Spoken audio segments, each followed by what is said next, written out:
Unlike an industrial worker, agricultural labor is difficult to define, the reason being that unless capitalism develops fully in agriculture, a separate class of workers depending wholly on the wages does not come up. Several attempts have been made to define the agricultural labor from time to time. The first Agricultural Labor Inquiry Committee of 1950-51 regarded those people as agricultural workers who are engaged in raising the crops on the payment of wages. This was an incomplete definition because in India a large number of workers do not work against the payment of wages all the year around. So, the definition was changed and even those people who owned some land or were rural artisans, but who worked 50% or more days on the lands of the others against the payment of wages were included in the category of agricultural workers. Further, a household was termed as an agricultural household if the head of the household or 50% or more earners reported agricultural labor as their main occupation. The shortcoming is the problem that would arise in classifying the household if the main worker moved to a city to work, but the rest of the members remained behind. The working definition that is going to be adopted in this module is all those people who derive a major part of their income as the payment for work performed on the farms of the others can be designated as agricultural workers. For the major part of the year, they should work on the land of the others on the payment of wages. After studying this module, you shall be able to understand the concept of agricultural labor, be familiar with changing proportion of agricultural labor in the total workforce in India over time, identify the various categories of agricultural labor, identify the factors leading to the changes in the proportion of agricultural labor, appreciate the status of agricultural laborers, identify the government policies already in existence to improve the conditions of the agricultural labor. Let us now look into the proportion of the agricultural labor in the total workforce in India. During the pre-independence period, the proportion of the labor force in agriculture remained high because of the economic policies of the British and their endeavour to integrate the Indian economy into the world capitalist system as a subordinate partner. This left little scope for the domestic industrial development. Table 1. Percentage of labor force employed in the three sectors. In 1951, share of agriculture and allied activity was 72.1%, share of industries was 10.7% and share of services was 17.2%. In 1961, the share of agriculture and allied activities was 71.8%, share of industries was 12.2% and share of services was 16%. In 1971, the share of agriculture and allied activities was 72.1%, share of industries was 11.1% and the share of services was 16.8%. In 1981, share of agriculture and allied activities was 68.8%, share of industries was 13.6% and share of services was 17.6%. In 1991, the share of agriculture and allied activities was 66.8%, share of industries was 12.7% and share of services was 20.5%. In 2001, the share of agriculture and allied activities was 56.7%, share of industries was 18.2% and share of services was 25.2%.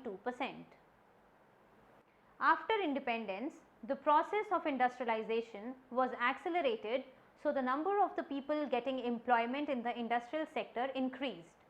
But since the rate of growth of the population was high and the rate of industrial growth was less than the expected rate of growth, transfer from agriculture to the industrial and the services sector did not occur. Moving on to discuss the categories of agricultural labor. There are broadly two categories of agricultural labor. The characteristics are distinguished in the following way. Attached laborers, also referred to as the bonded labor, they are generally landless laborers. They are generally attached to some cultivator on the basis of a written or oral agreement. Employment is permanent and regular, but they are normally not free to work in any other place. In some cases, they also double as domestic servants. Casual laborers. These consist of all workers not falling in the category of the attached labor. They are free to work on any farm and the payment is generally made on a daily basis. There are various types of casual laborers in India. Landless laborers who are personally independent but who work for others. Small farmers who have very small holdings and are thus forced to work to make both ends meet. Tenants who work on leased land but this is not their main source of income, which is derived from working on the land of others. Sharecroppers who besides sharing the produce of the land cultivated by them also work as laborers.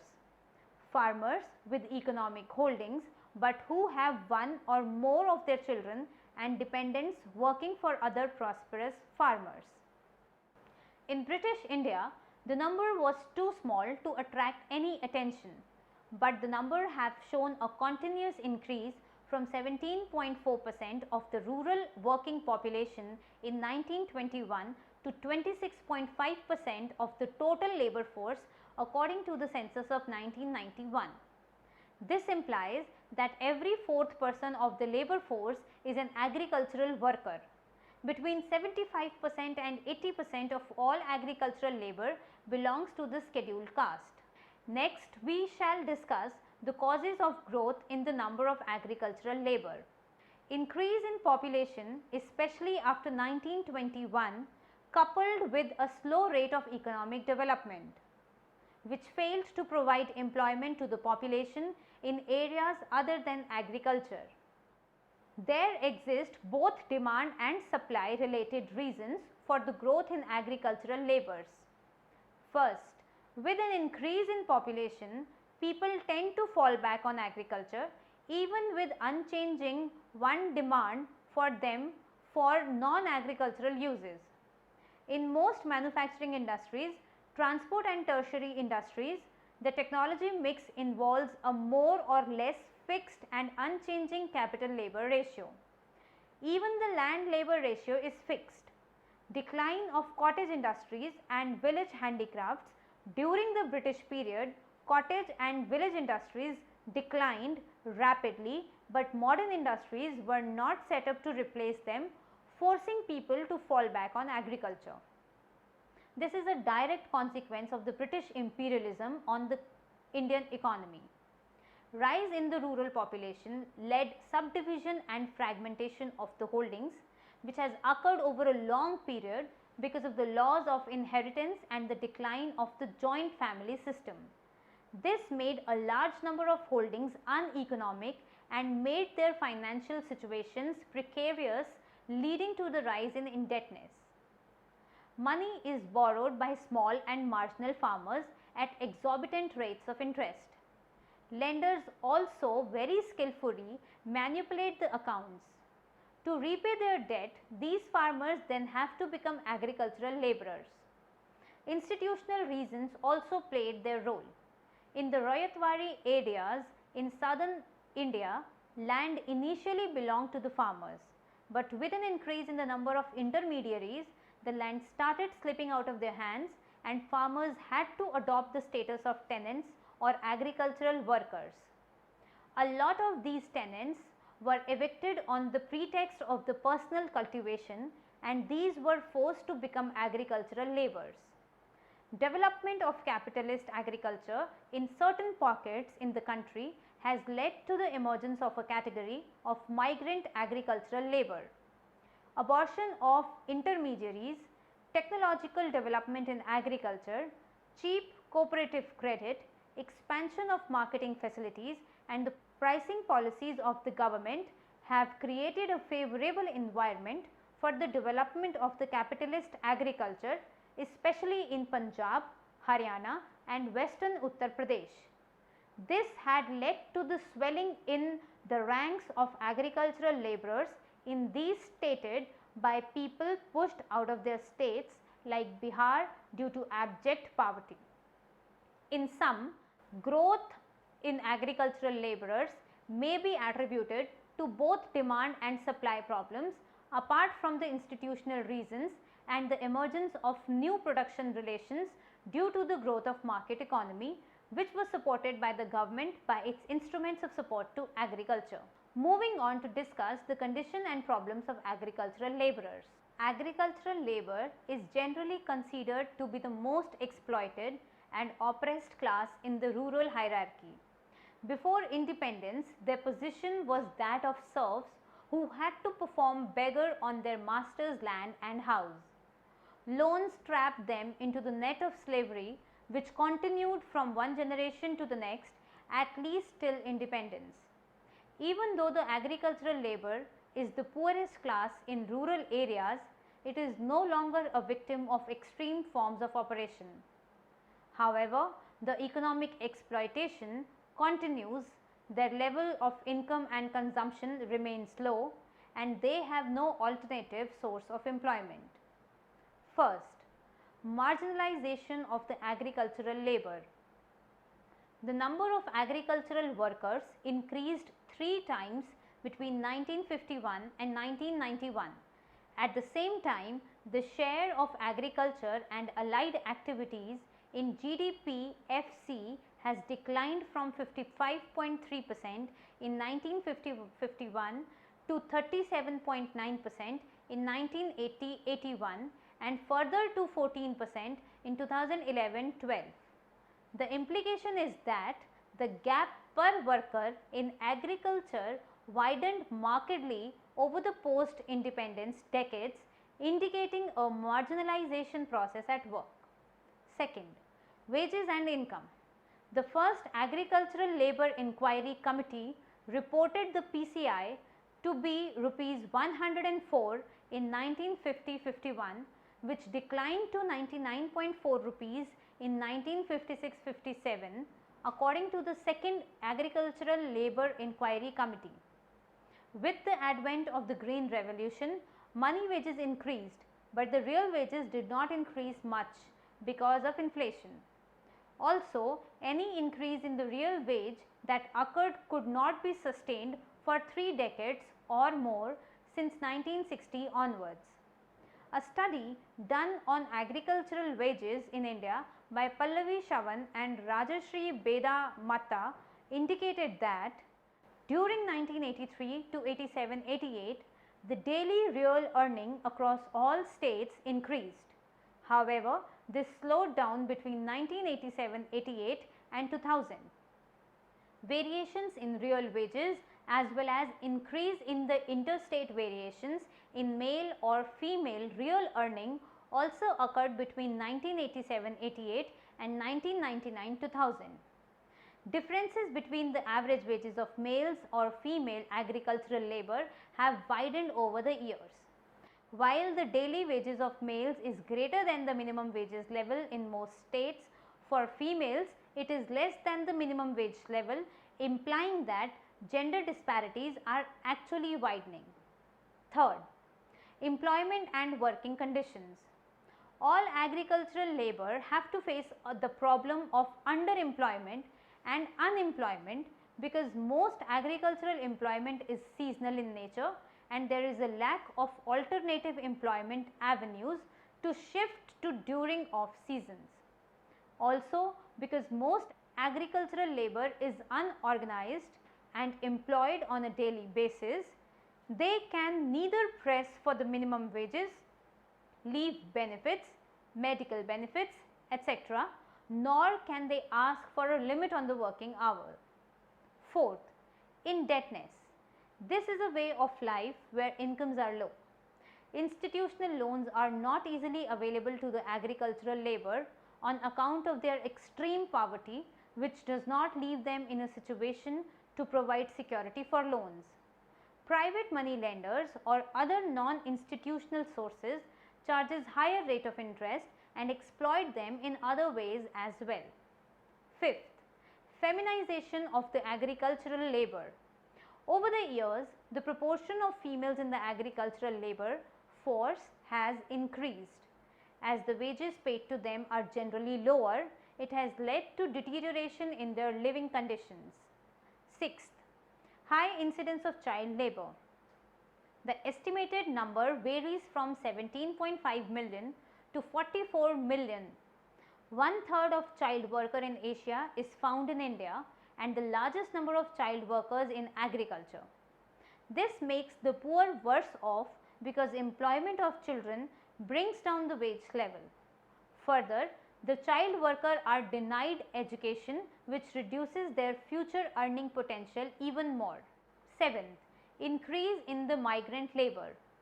Green Revolution increased the remunerative wage employment opportunities in pockets of assured irrigated areas while employment opportunities in rain-fed semi-arid areas stagnated, leading to the large-scale migration of labor from the latter to the former areas. Eighth, landlord-laborer relationship. This is intrinsically not a very stable and uniform relation with large inter and intra-state variations relating to the period of employment, freedom of movement, mode and time period of the payment, bargaining power vis-a-vis landlords, beggars, etc. Social customs, oppressions and forcible subjugation as well as the burden of the indebtedness have all strengthened their chains of serfdom. Let us now discuss the measures adopted by the government. Obviously, when an economic malaise is not corrected by the market, state has to step in. A number of measures have been taken up by the government. A number of policy instruments are used by the government. They are discussed in this section. Minimum wages. The Minimum Wage Act was passed as long back in 1948, but it was not found possible to fix the minimum wages for agricultural labor in most states till 1974 for a number of reasons, especially low productivity of the agricultural labor, small size of holdings of farmers and their consequent inability to pay higher wages, determination of wages by the traditional methods and opposition of any changes from landlords, lack of organization of agricultural labor, excessive labor supply and widely different condition of the employment prevailing in each state. While agricultural production has increased in some states leading to a higher demand of wages and land reforms have increased the aspirations of the agricultural labor, yet practical difficulties in fixing the minimum wages and the excessive supply of labor prevents the benefit of these legislations reaching those for whom it is intended. Abolition of bonded labor. It was only in October 1975 that the government issued a notification abolishing these practices. Later, a legislation was passed known as the Bonded Labor System Abolition Act of 1976, but complaints are still heard of the bonded labor from several parts of the country because either the agricultural labor is not aware of the existence of such an act or extreme poverty or economic compulsion forces them into the bonds. Providing land to the landless. The first plan made a provision of rupees 1.5 crores for the resettlement of the landless laborers on newly reclaimed land as well as the cultivable wasteland. In September 1957, the NDC proposed that lands obtained as a result of imposing sealing laws and those donated in Bhudan and Gramdan should primarily be used to settle landless laborers with priority being given to SC and ST. However, even though approximately 70 lakh hectares of land has been distributed, much of it is not fit for cultivation. Provision of housing sites.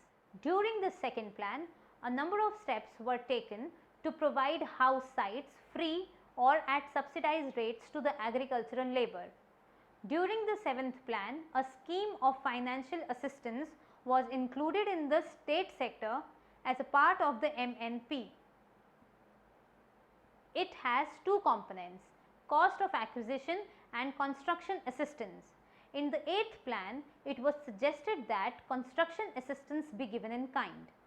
All schemes should have loan and beneficiaries' contribution to self-help. The program should be tied with that of other centers to promote the low cost housing, and an innovative housing finance system should be set up in the rural areas to facilitate supply of credit and mobilize rural savings. Special schemes for providing employment to agricultural labor, especially during non-peak seasons, have been launched. RWP, CSRE, EGS, FWP, NREP, RLEGP, the last two being merged to form the JRY in 1989-90. The primary objective of EAS, which was launched in October 1993, was creation of additional wage employment opportunities during the periods of acute shortage through manual work for the rural poor living below the poverty line. The secondary objective was the creation of durable community, social and economic assets to sustain the future employment and development. Special Agencies for Development SFDA, MFAL were created in 1970-71. Under MFAL, farmers with land holdings below 2.5 acres were defined as marginal farmers, and rural households deriving more than 50% of their income from agriculture were designated as agricultural households. 41 projects were adopted under MFAL, including irrigation, land leveling, soil conservation, dairy development, poultry, breeding, piggery development, etc. Other measures included the promotion of small and cottage industries and village handicrafts and the development of the industrial estates in the rural areas. Let us now look into the suggested changes in the policy. While a number of steps have been taken, one is not sure of how they have been implemented. While the loopholes in their implementation need to be plugged in for better results, one may come up a number of suggestions to better the condition of the agricultural laborers. They include improvement in the bargaining power of the agricultural labor by organizing them. This is not easy and is going to meet stiff resistance from those benefiting from cheap and unorganized labor for agricultural activities. Where the laborers and the landowners belongs to different caste, this is going to escalate the caste tensions as well. A suggestion is made about resettlement of the agricultural workers on newly reclaimed land. The only problem is with there being a limit on the quantity of land to be distributed. Creation of more alternative sources of labor intensive employment in the rural areas will increase the bargaining power of the agricultural laborers. For this, facilities of power, finance and training rural youth should be provided in the villages. Their working conditions need to better by statutorily fixing not just wages but the number of hours worked with provision for overtime payment. There should be a total ban on the child labor. However, it does not seem likely to happen when children are considered by employable assets by the parents in face of abject poverty and lack of physical and financial assets. Public works program have a role to play as well. Construction of roads, schools, buildings, digging of canals and wells should be undertaken so that the employment can be provided all year around. NREGA is an example. One needs to increase its efficiency by correcting the problem those crept in. Awareness should be created to end the social exclusion of marginalized section of the society. However, social institutions change very slowly. In the meantime, one needs to raise the standard of living of socially and economically marginalized sections by arranging for potable drinking water, especially for SC or ST who are not allowed to take water from the village wells for the social reasons, fair price shops, health centers, maternity wards, youth clubs, sports facilities, etc., as well as special programs for the vocational and technical training of the agricultural workers. Agricultural labours has no social security, earned leave, sick leave, no pension and no gratuity. The state must provide compulsory insurance on marginal contribution or no contribution and institute old age pension schemes so that the agricultural labourers do not have to starve or depend on the others in their old age. This comes within the ambit of the micro insurance or component of microfinance. Now, we will summarize what we have discussed in this module. The Indian economy has moved on a high growth path since the mid 1980s. After a dip in growth between 1990-92, liberalization initiated for aligning the Indian economy with the world in 1991 not only put the economy back on the higher growth path, but also sustained this growth till 2000. During the last few years, India has been the second fastest growing economy in the world. Despite the high growth over the past 2 decades, concerns have been raised over the growth not being equally distributed. Policy makers responded to these concerns, arguing for inclusiveness in the 11th 5-year plan in 2007. How has the rapid growth during the 11th 5-year plan period helped in improving the income levels of the most vulnerable Indian households? In simple words, has the benefits of growth been shared? The aggregate estimates routinely brought out by the Central Statistical Organization shows a feel-good factor that real per capita income has been rapidly growing.